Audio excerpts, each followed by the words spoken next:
माझ्या या चॅनलवरती आपल्या सगळ्यांचं मनापासून स्वागत आहे. तर आजच्या व्हिडिओमध्ये आपण बघणार आहे की चैत्र नवरात्रीमध्ये किंवा चैत्र महिन्यात आपल्या कुलदेवीची ओटी कशी भरायची आणि का भरायची.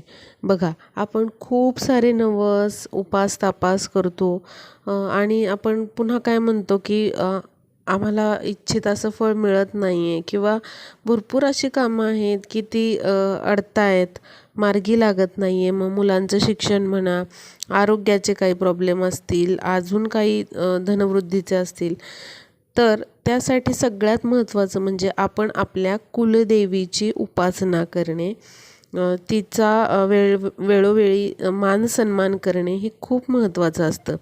आणि आता बघा, चैत्र नवरात्र सुरू झालेलं आहे कधी, तर गुढीपाडव्यापासून 22 मार्चपासून सुरू झालेलं आहे आणि हे नवरात्र आहे 30 मार्चपर्यंत. म्हणजे आता जी रामनवमी येणार आहे गुरुवारी, त्या दिवशी 9वा दिवस आहे, म्हणजे नवमी आहे. आणि आपल्याला काय करायचे आहे, आपल्या कुलदेवीची या नवरात्रामध्ये सेवा करायची आहे. तर अशी आपल्याला ओटी भरायची आहे. तर ही ओटी तुम्ही कधी भरू शकता, तर सप्तमी म्हणजे आज भरू शकता, अष्टमी म्हणजे उद्या म्हणजे बुधवारी, आणि नवमी म्हणजे गुरुवारी म्हणजे रामनवमीच्या दिवशी देखील तुम्ही अशी ओटी भरू शकता. आणि समजा काही महिलांना समजा प्रॉब्लेम असेल, काही कारणाव्यतिरिक्त बाहेर जावं लागलेलं असेल किंवा अजून मासिक धर्म असेल, काहीही असू शकतं, तर पूर्ण या चैत्र महिन्यामध्ये तुम्ही कोणत्याही मंगळवारी, शुक्रवारी देवीची ओटी म्हणजे आपल्या कुलदेवीची ओटी भरू शकता. जर तुम्हाला जमलं नाही आज भरायला किंवा उद्या अष्टमीला नवमीला भरायला, तर तुम्ही या चैत्र महिन्यात कधीही ही ओटी मंगळवारी, शुक्रवारी भरू शकता. किंवा मग चैत्र पौर्णिमा आहे म्हणजे हनुमान जयंतीला पण तुम्ही अशी ओटी तुमच्या कुलदेवीची भरू शकता. पण तुम्हाला ही ओटी भरणं खूप खूप महत्त्वाचं आहे. कारण बघा, आपल्या कुलदेवीची आपण थोडी तरी सेवा करायलाच पाहिजे. वर्षातून आपण 2 दिवस जे असतात, म्हणजे ही चैत्र नवरात्र आहे आणि नवरात्र जे येतं, तर त्यामध्ये आपण अशी सेवा तर करायलाच पाहिजे, तिचा मानसन्मान करायलाच पाहिजे. जर आपण तिचा मानसन्मान करत नसू, तर तिने आपल्याला भरभराट द्यावी किंवा मग सुख समाधान शांती द्यावी अशी अपेक्षा आपण कशी करणार. त्यामुळे आपल्या कुलदेवीची पण सेवा आपण करायला पाहिजे, तिचा मानसन्मान करायला पाहिजे. आणि या चैत्र महिन्यात तुम्ही कुलदेवीची सेवा करू शकता. आज सप्तमी आहे, आज करा, अशी ओटी भरू शकता, किंवा उद्या अष्टमीला भरू शकता, किंवा मग नवमीला भरू शकता, किंवा मग पौर्णिमेला, चैत्र पौर्णिमेला, किंवा कोणत्याही मंगळवारी, शुक्रवारी तुम्ही चैत्र महिन्यामध्ये अशी कुलदेवीची तुमच्या ओटी भरू शकता. तर कशी भरायची ओटी लगेच सांगते. तर ओटी भरण्यासाठी तुम्हाला काय करायचं आहे, तर एक ताट घ्यायचं आहे, तांब्याचं घ्या, स्टीलचं घ्या, त्याला हळदी कुंकू लावून घ्यायचं आहे आणि तुम्हाला तुमच्या कुलदेवी समोर बसायचं आहे. म्हणजे कुलदेवीचा टाक असेल, फोटो असेल, मूर्ती असेल, तर समोर बसायचं आहे.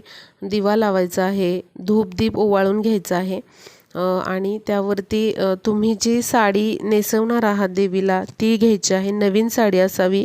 आणि त्यावरती तुम्हाला ब्लाऊज पीस ठेवायचा आहे. जरी साडीमध्ये असला ब्लाऊज पीस तरी पण दुसरा सेपरेट ठेवायचा आहे तुम्हाला ब्लाऊज पीस.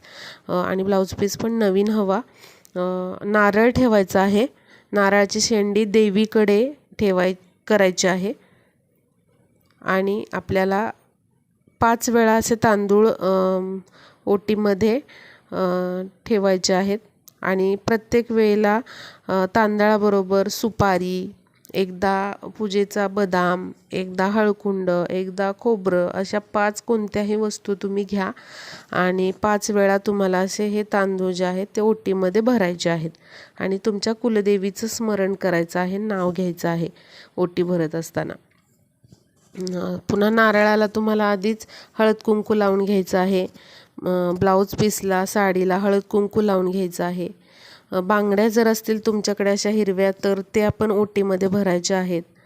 वेणी किंवा गजरा ओटीमध्ये ठेवायचा आहे, एखादं फळ ठेवायचं आहे आणि पानाचा विडा ठेवायला विसरायचं नाही, कारण कोणतीच ओटी पानाच्या विड्याशिवाय पूर्ण होत नाही. त्यामुळे देवीची जी ओटी आहे आपल्या कुलदेवीची, तर त्यामध्ये पानाचा विडा ठेवायचा आणि असे दोन्ही हात लावायचे ओटीला आणि आपल्या कुलदेवीचं स्मरण करून म्हणायचं, हे देवी, अशी मी तुझी आज कोणत्या तिथीला तुम्ही भरत आहात, समजा उद्या अष्टमीला भरत आहात तर आज भरत आहे मी अष्टमीला ही ओटी तुला, चैत्र नवरात्रीची ज्या दिवशी भरत असाल ओटी त्या दिवसाचं नाव घ्या तुम्ही, तर या ओटीचा स्वीकार कर, माझी ही जी सेवा आहे ती स्वीकार कर आणि काही चुकलं असेल तर आम्हाला माफ कर, असं तुमच्या कुलदेवीला तुम्हाला नमस्कार करायचा आहे ओटी दाखवून आणि तिला दोन्ही हात जोडून तुम्हाला नमस्कार करायचा आहे.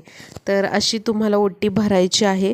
तर ही ओटी तुम्हाला तुमच्या घरच्या घरीच देवघरामध्ये तुमच्या देवीच्या कुलदेवीच्या समोर बसून भरायची आहे. नंतर तुम्ही ही ओटी तुम्हाला जर वाटलं की एखाद्या मंदिरामध्ये ती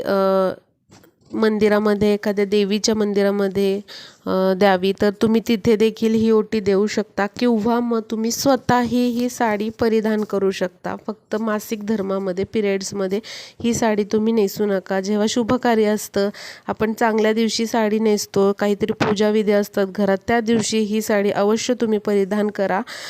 किंवा मग तुम्ही कोणाची तरी ओटी म्हणून पण ही साडी किंवा ही ओटी भरू शकता किंवा मग तुम्ही मंदिरामध्ये देवीची ओटी म्हणून ही देऊ शकता. तर अशा प्रकारे तुम्हाला देवीचा मान सन्मान करायचा आहे चैत्र नवरात्रीमध्ये. आणि खूप खूप महत्त्वाचा हा कुळाचार आहे, तो प्रत्येकाने आपल्या कुलदेवीसाठी केलाच पाहिजे. किंवा मग ही ओटी तुम्ही तुमच्या कुलदेवीला जाणार असाल तर तिथेच तुम्ही भरली तरीही चालेल. तुमचं जी कुलदेवी आहे तिथे जाऊन जर तुम्ही ही ओटी भरणार असाल तर खूपच उत्तम.